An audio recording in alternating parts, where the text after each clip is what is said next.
Halo Sobat YouTube, selamat datang di channel Playga.id teman-teman. Di video ini saya akan bahas tentang review broker forex tahun 2025. Jadi setiap tahun saya update ya teman-teman untuk review broker forex ya. Jadi review broker forex ini bukan mereview yang ada di pasaran, yang ada di luar sana, bukan, melainkan lebih ke broker-broker yang saya gunakan. Makanya di sini saya sudah siapkan untuk datanya secara lengkap, history withdraw dari broker-broker yang saya gunakan. Jadi memang saya di sini akan membagikan pengalaman saya saja ya tentang broker-broker yang saya gunakan. Suka dukanya, kelebihan kekurangannya apa saja. Oke ya, review broker forex tahun 2025 kali ini saya akan menceritakan tentang 3 buah broker forex yang saya gunakan. Ya, jadi 3 aja, ngapain pakai broker banyak-banyak. Jadi kalau ada yang tanya, Bang review broker ini, review broker itu, di luar broker yang saya gunakan, biasanya sudah nggak saya review lagi. Ya kenapa? Ya karena saya nggak terjun di dalamnya gitu. Takutnya saya ngomong ini itu, saya sendiri nggak ngalamin gitu loh. Kan banyak di luar sana yang mereview broker forex padahal mereka nggak gunain gitu. Oke ya, jadi ada 3 broker yang saya gunakan di tahun ini dan sudah beberapa tahun terakhir ini. Yang pertama adalah XM.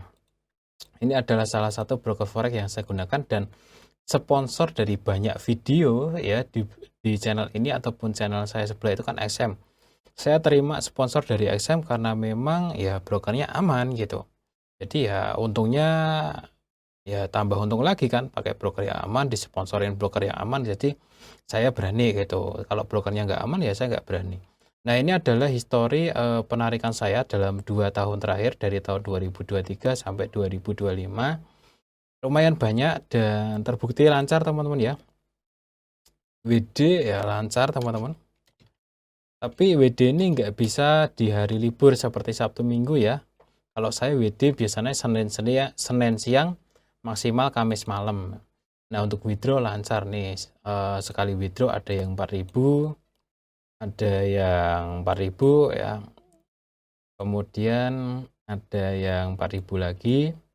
Yang lainnya kecil-kecil ya. Ada yang 2.000, ada yang 3.000. Kemudian ada yang 1.000. Aman pokoknya teman-teman. Sejauh ini ya kedepannya mudah-mudahan aman terus ya. Untuk broker-broker yang saya pakai saya juga nggak bisa jamin 100% ya teman-teman. Saya cuma bisa pengalaman saya aja yang saya ceritain. Kalau jamin ya nggak berani dong. Broker mana sih yang mau saya jamin ya nggak berani gitu. Jadi sejauh ini sering withdraw dan terbukti aman gitu. Kemudian untuk minimal deponya di XM itu pakai bank lokal adalah 500.000 teman-teman. Ya kalau WD juga sama. Untuk jenis akunnya di sini ada 2, ultra low dan standar. Nah, kalau ultra low itu teman-teman mau yang spreadnya tipis itu ultra low. Kalau yang standar itu spreadnya standar ya atau lebih lebar. Tapi biasanya banyak yang masih pakai standar karena kalau standar itu masih dapat bonus ya. Kalau ultra low itu nggak dapat bonus ya. Pilihannya masing-masing ya, ada kelebihan ada kekurangannya. Kemudian kalau kita bicara masalah regulasi dan lain-lain, saya yakin teman-teman juga sudah apa ya namanya, sudah paham betul lah ya tentang broker XM karena broker XM ini merupakan salah satu broker yang punya regulasi yang sangat lengkap ya. Nah, ini ada beberapa regulasi, ASIC, JISEC, FSG, DFSA, dan di sini ratingnya cukup tinggi dari para pengguna yang lain ini ya. Ini data bukan dari saya. Kalau dari pengalaman saya ya sejauh ini juga bagus gitu aja. Nggak ada masalah sama sekali teman-teman, nggak ada problem. Itu adalah broker XM. Dari segi regulasi juga oke ya teman-teman. Kemudian di sini kelebihan lain ada copy trade ya. Copy trade, ada master CT juga. Kalau teman-teman mau menyediakan master copy trading untuk apa itu namanya, untuk menambah penghasilan ya, ada promo-promo, kemudian ada kompetisi ya. Kompetisi ini seperti apa itu namanya, kompetisi akun demo, akun real kayak gitu. Teman-teman juga ada di situ, ada copy trading ya.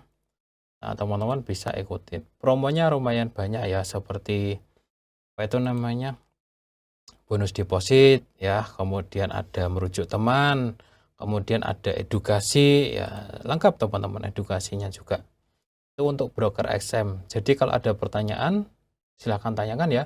Sejauh ini jelas ya, withdraw DP lancar, depo withdraw lancar, minimal segitu, kemudian akunnya ini, kemudian regulasi bagus, ada copy trade. Masalah selama ini nggak ada teman-teman ya. Mungkin kendala kalau teman-teman daftar pertama kali verifikasinya banyak katanya ya sekarang ya. Ya nggak apa-apa, itu kan demi keamanan juga sih kayak gitu. Oke ya, lanjut ke untuk broker yang kedua yang saya pakai adalah Agnes. Nah, Agnes ini adalah broker cadangan, dimana kalau saya mau saya lagi longgar mau melakukan sniper biasanya di Agnes. Kenapa saya masih pakai ya? Pertama, kalau untuk Agnes itu depo WD lancar ya. WD lancar. Kemudian cepet ya, bahkan bisa di hari libur juga. Spreadnya tipis. Pilihan akunnya ada banyak.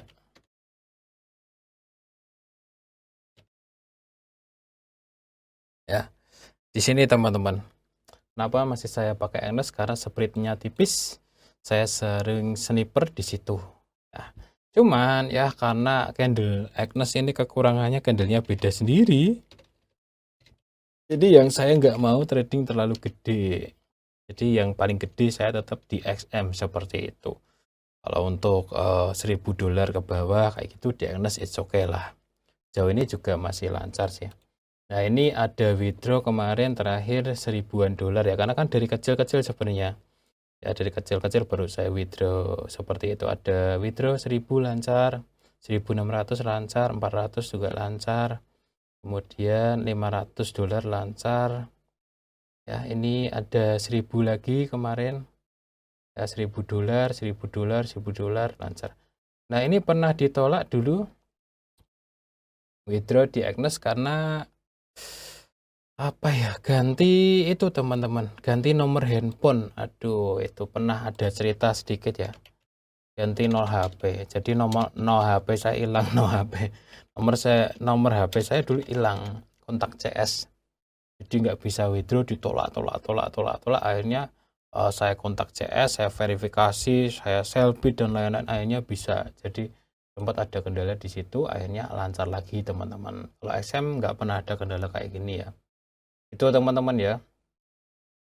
Ini banyak kok, ini juga udah lama. Jadi kalau mau pakai modal kecil sniper ya di Agnes bisa, cuman kalau untuk modal gede saya lebih ke XM. Ini masing-masing pengalaman saja ya. Kalau teman-teman nggak harus nyontoh juga, kalian mau pakai Agnes, mau pakai MIF, mau pakai apa kayak ya terserah teman-teman. Di sini saya cuman cerita pengalaman saja.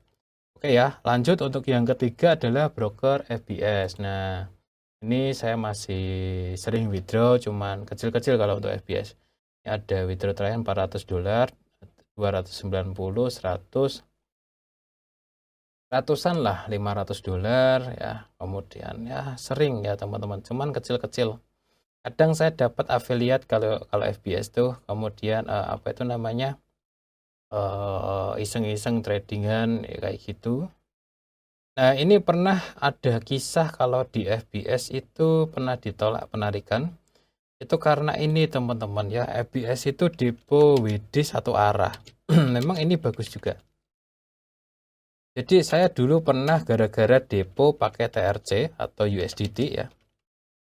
Nah, kemudian saya mau WD rekening bank itu nggak bisa. Aduh, saya makanya ditolak berkali-kali gitu. Pesannya adalah kalau saya depo dari TRC USDT atau jaringan Tron ya pakai USDT, WD-nya juga harus sama gitu. Makanya ini ditolak dulu. WD Bank ditolak. Nah, akhirnya apa? Akhirnya saya ngakalin, depo dulu pakai bank lokal. Aduh, gitu. Depo dulu pakai bank lokal, saya trading akhirnya bisa. Jadi depo saya depo ulang pakai bank lokal, baru bisa WD bank lokal. Ceritanya seperti itu. Karena sistemnya memang kayak gitu. Ini sebagai keamanan aja sih. Jadi di FBS itu bahkan untuk satu orang yang sama, misalkan teman-teman depositnya pakai rekening BRI, nariknya juga harus pakai rekening BRI. Meskipun kalian narik pakai rekening kalian sendiri yang mandiri misalkan, itu setahu saya nggak bisa. Karena buktinya kayak gini, saya pernah ngalaminnya seperti ini. Depo pakai wallet gitu, giliran narik pakai bank lokal, ke reject gitu. Akhirnya setelah saya akalin, saya depo dulu dong pakai bank apa itu namanya bank lokal, kemudian saya tarik normal lagi gitu. Akhirnya saya di withdraw kayak gitu. Pengalaman saya seperti itu. Tapi untuk sejauh ini masih bagus juga kok. Depo WD juga masih lancar. Ya kelebihannya kalau FBS itu ada akun sen, ya ada depo WD bisa pakai bank lokal semuanya sih. Tuh teman-teman ya. Untuk copy trade FBS sudah nggak ada. Nah, bagaimana di antara ketiga broker ini, kelebihan dan kekurangannya di antara ini ya, pengalaman saya. Kalau untuk kelebihan dan kekurangan, setahu saya ya sejauh yang saya rasakan, untuk dana lebih aman di XM sih. Ya sejauh ini ya teman-teman, mudah-mudahan kedepannya juga aman ya. Saya Agnes tuh nggak suka sama candlenya yang beda, itu aja catatannya. Kalau candlenya beda sendiri kan tahu sendiri kan teman-teman, gitu. Aura untuk bandarmologinya sangat kuat ya. Ini tak kasih kelemahan ketiganya ya, spread lebar kalau XM kelemahannya. Cuman karena saya tradingnya adalah daily dengan bukan scalper ya, saya nggak ada masalah gitu. Kalau FBS sih tengah-tengah sih, spread ya nggak terlalu tipis, nggak terlalu selebar XM, candlenya juga sama dengan XM gitu, tengah-tengah. Cuman di sini ada sedikit kendala, kalau WD gede lama FBS tuh itu ya. Jadi ada konten-konten ya di Facebook kan, Facebook di YouTube kan ada tuh yang withdraw $10 harus ngechat berkali-kali ke FBS, itu kan memang ditunjukin gitu buktinya. Dan itu memang benar. Kalau FBS itu kalau withdraw ratusan juta rupiah itu agak lama. Jadi ada kelebihan kekurangannya. Ini tak sebutin kekurangannya aja. Jadi broker itu nggak ada yang sempurna teman-teman. Kalau XM itu WD gede ya cepet-cepet aja, Agnes ya cepet, cuman kan candlenya kayak gini gitu. Ya saya mutusin di XM gitu, meskipun spreadnya lebar, tapi kalau jujur kan nggak masalah. Paling ya ngalahin tradingnya agak sabar aja kayak gitu sih. Itu ya teman-teman untuk 3 broker forex yang masih saya pakai sampai di tahun 2025 ini. Dan ketiga broker ini sejauh ini juga masih oke ya teman-teman. Masih oke semuanya di luaran sana. Ya ini sekedar sharing aja ya, karena kan banyak ya teman-teman yang apa itu namanya, yang nanyain tentang broker kayak gitu ya. Oke, banyak yang nanyain tentang broker. Kalau broker-broker yang nggak saya pakai teman-teman, biasanya kalau ditanyain bang review broker ini, kalau saya nggak pakai, saya nggak mau review. Karena kan kalau cuma sekedar baca kayak gini kan, ya baca doang. Misalkan ada AvaTrade, ada XI, FXCM, saya juga bisa nge-review kayak gitu. Cuman kan saya nggak ngerasain itu broker kayak gini gitu. Kalau ini kan saya beneran ngerasain teman-teman, ketiga broker itu kayak gitu ya. Kalau saya ngerasain berarti saya tahu benar kondisi tradingnya seperti apa. Oh ya, kalau kelebihannya Agnes itu aman jujur ya. Tak kasih kelebihannya juga ya. XM ya sorry. Kalau Agnes itu leverage unlimited kelebihannya. Ini buat orang-orang yang suka full margin dan lain-lain, tapi banyak yang boncos juga di situ. Kalau FBS kelebihannya tengah-tengah. Standar teman-teman. Kalau zaman dulu ya FBS itu pilihan akunnya banyak banget. FBS tuh ada Sen, ada Pro. Saya dulu pakai FBS Pro, tapi karena dihilangin ya, akhirnya saya nggak pakai lagi. Dan dana gede juga nggak di FBS lagi, karena ciri-ciri broker yang kurang berkembang itu banyak ngilangin fiturnya sebenarnya. Seperti copy trade di FBS malah dihilangin. Kalau di XM kan malah ditambahin copy trade-nya gitu. Jadi ya itulah standar ya teman-teman. Itu. Jadi itu adalah pengalaman saya dalam menggunakan 3 broker ini. Kalau masalah dicurangin sih saya nggak pernah merasa dicurangin ya. Karena konsep dicurangin dalam dunia trading itu, aduh, terlalu ini ya apa?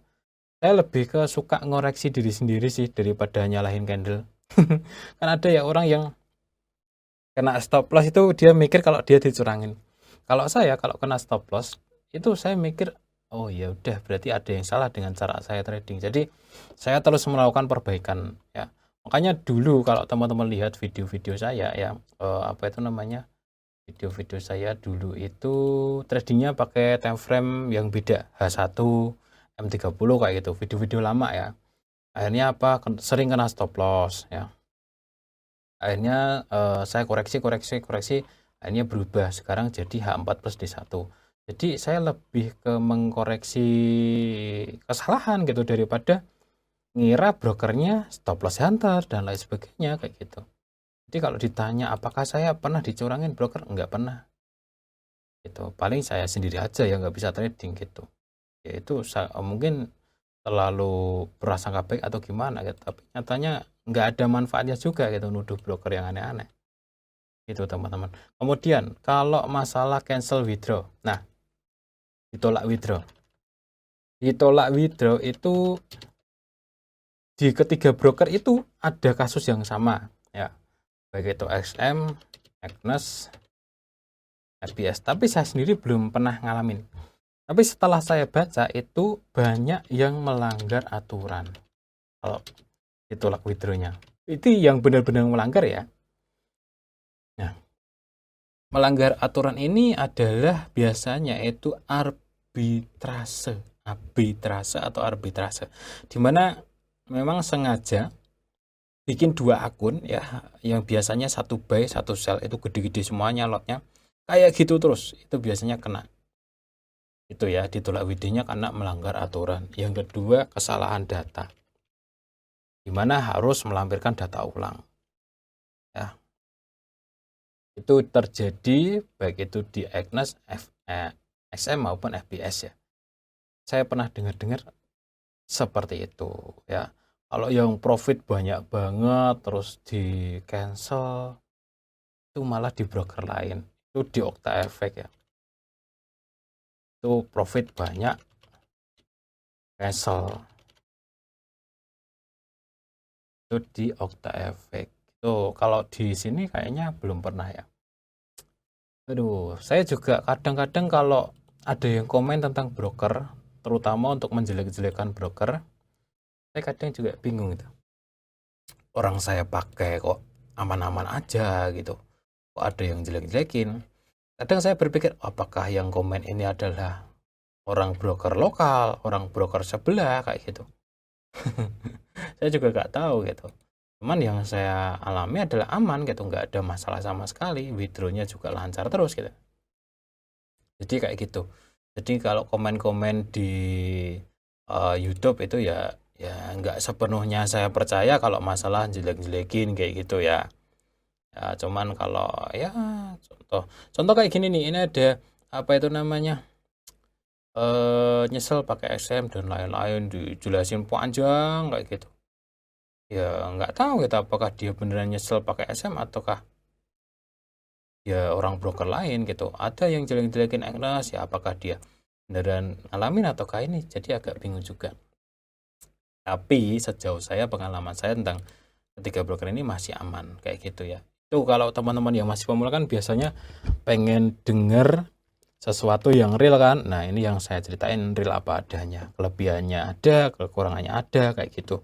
Dan suatu saat teman-teman, kalau memang ketiga broker ini ada masalah ya, saya bakalan share ke teman-teman terbuka gitu. Jadi ya biar ada update ya tentang broker yang saya pakai. Nah kalau sampai saya share tentang broker-broker ini ada masalah, itu berarti bahaya gitu. Berarti real gitu teman-teman ya. Kalau cuma komen-komen itu ya antara benar dan tidak gitu ya. Oke ya, itu adalah update untuk 2025. Untuk yang lainnya teman-teman bisa baca-baca sendirilah. Kadang-kadang kan pengen dibacain detail kayak gitu ya. teman-teman bisa baca-baca sendiri aja untuk apa itu namanya, masalah-masalah yang lain tentang fitur, layanan kayak gitu kan bisa baca sendiri.